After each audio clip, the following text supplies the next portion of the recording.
नमस्ते दोस्तों, आज हम लोग हिस्ट्री क्लास 10th की हिस्ट्री का chapter first the rise of nationalism in Europe के कुछ क्वेश्चन का रिवाइज करेंगे। तो चलिए अपने क्वेश्चन पे चलते हैं और देखते हैं और उसे सॉल्व करते हैं।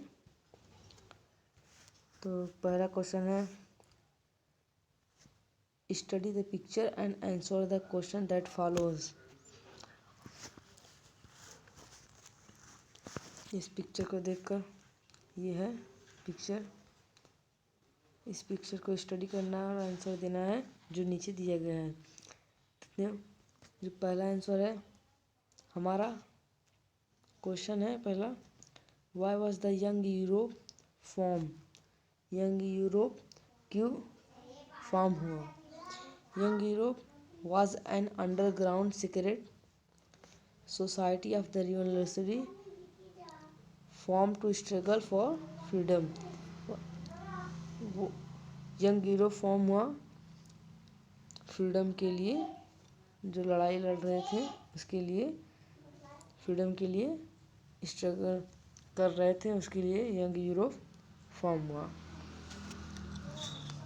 अगला क्वेश्चन है हमारा, give any one provision of Napoleon code और ए सिविल कोड ऑफ 1804। जो नेपोलियन कोड था या फिर सिविल कोड था, उसका कोई एक प्रोविज़न हमें देना है कि उसमें क्या था। जो नेपोलियन कोड था उसमें देखिए, इसमें एक दिया हुआ है राइट टू प्राइवेट प्रॉपर्टी, और नेपोलियन कोड कहता है, ये भी लिख सकते हैं कि right to equality before law. और भी है, उन्होंने free peasant from serfdom से किसानों को आज़ाद किया था, फ्री कर दिया था। चलिए बढ़ते हैं अगले प्रश्न की ओर। What is mean by conservatism. Conservatism क्या है। Conservatism is a political philosophy that stress the importance of tradition, established institution and custom, prefer gradual development to quick change। Conservatism क्या है।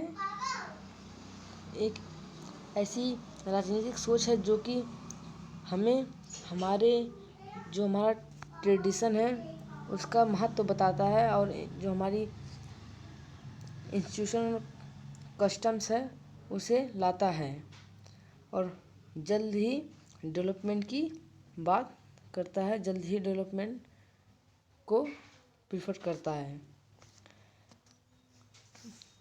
अब अगला प्रश्न है हमारा क्वेश्चन 4 है, who said when France sneeze that rest of the Europe catch cold. इसका जो जिन्होंने कहा था उनका नाम है मेटरनिच। मेटरनिच ने कहा था, जब France sneeze when France sneeze the rest of the Europe catch cold. जब फ्रांस छींकेगा तो पूरे यूरोप को सर्दी लग जाएगी या खांसी पकड़ लेगी।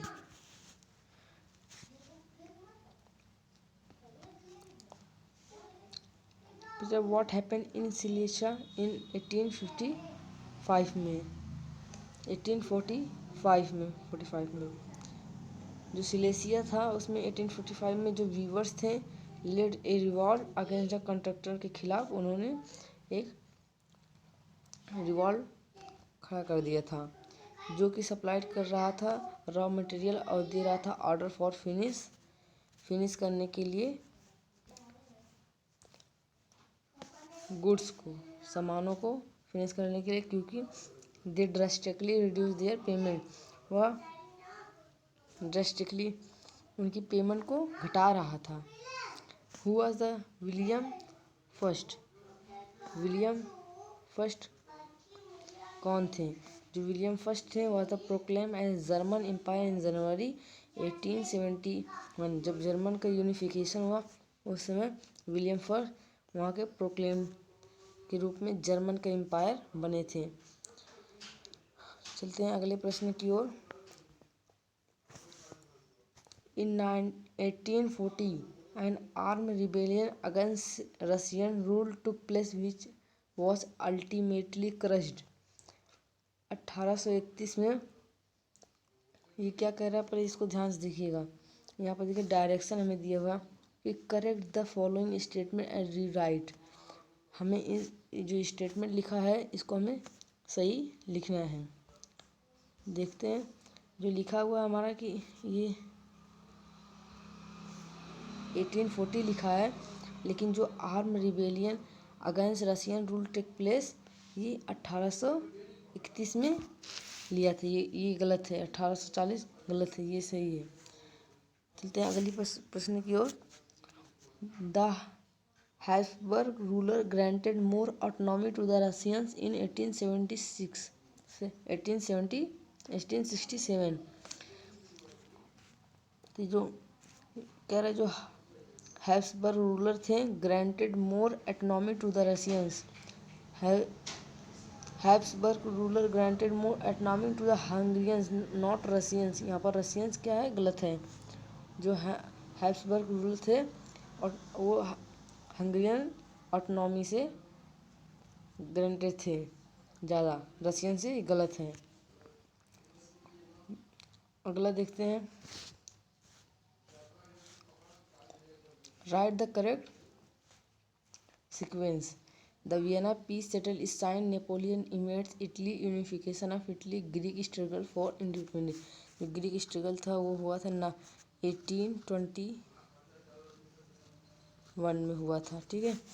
नेपोलियन इन्वेड्स जो इटली था, ये तो इसका काल जो होता है, इसका जो काल आया था मतलब इस कब से ये राज किया था, इसका था 1999 से 1815 तक, ठीक है। यूनिफिकेशन ऑफ इटली इसके बाद हुआ था। यूनिफिकेशन ऑफ उसका भी 1857 के आसपास हुआ था। जो वियना पीस सेटल साइन की गई थी ये 1815 में। तो इसमें पहला देखिए हमको लग रहा है, पहला जो हमारा है, पहला हमारा ये लग रहा है नेपोलियन इन्वेड्स इटली। उसके बाद जो है वियना पीस सेटलमेंट को साइन किया गया। जब नेपोलियन बैटल ऑफ वाटरलू में हार गया था उसके बाद उसमें उसके साथ वियना पीस सेटलमेंट को साइन किया गया था 1815 में। तो पहला ये हो गया, ये हमारा पहला हो गया। दूसरा ये हो गया यूनिफिकेशन ऑफ इटली, अब ये 1821 है। तो तीसरा हमारा ये हो जाएगा यूनिफिकेशन ऑफ इटली 1857 में हुई थी। तो ये हमारा क्या हो जाएगा, चौथा। मतलब पहला क्या, सेकंड, फर्स्ट, उसके बाद फोर्थ और थर्ड। इसका हमारा सही सीक्वेंस क्या होगा, ये होगा सेकंड, फर्स्ट, फोर्थ, थर्ड। बढ़ते हैं अगले प्रश्न की ओर।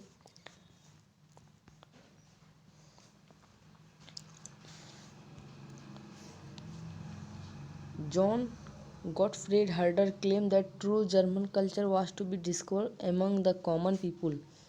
इसका रीजन था कि it was through folk sound, folk poetry, folk dance that the true spirit of the nation to be popularized।